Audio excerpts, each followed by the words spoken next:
അനന്തരം യേശു അവരോടൊത്ത് ഗസ്തമനി എന്ന സ്ഥലത്തെത്തി. അവൻ ശിഷ്യന്മാരോട് പറഞ്ഞു, ഞാൻ പോയി പ്രാർത്ഥിക്കുവോളം നിങ്ങൾ എവിടെ ഇരിക്കുക.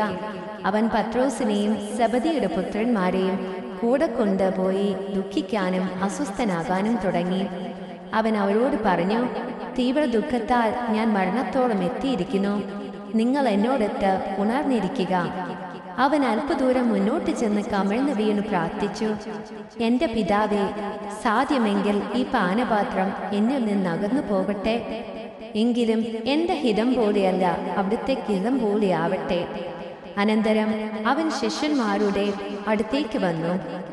അപ്പോൾ അവർ ഉറങ്ങുന്നത് കണ്ട് അവൻ പത്രോസിനോട് ചോദിച്ചു, എന്നോടുകൂടെ 1 മണിക്കൂർ ഉണർന്നിരിക്കാൻ നിങ്ങൾക്ക് കഴിഞ്ഞില്ലേ?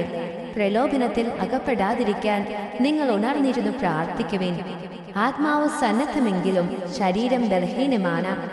2ാം പ്രാവശ്യവും അവൻ പോയി പ്രാർത്ഥിച്ചു, എൻ്റെ പിതാവേ, ഞാൻ കുടിക്കാതെ ഇത് കടന്നു പോകുകയില്ലെങ്കിൽ അങ്ങയുടെ ഹിതം നിറവേറട്ടെ.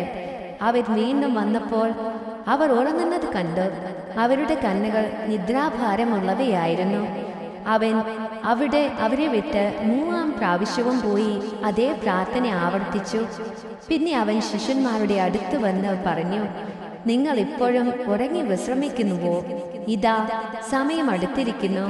മനുഷ്യപുത്രൻ പാപികളുടെ കയ്യിൽ ഏൽപ്പിക്കപ്പെടുന്നു. എഴുന്നേൽക്കുവിൻ, നമുക്ക് പോകാം. എന്നെ ഒറ്റിക്കൊടുക്കുന്നവൻ അടുത്തെത്തിയിരിക്കുന്നു.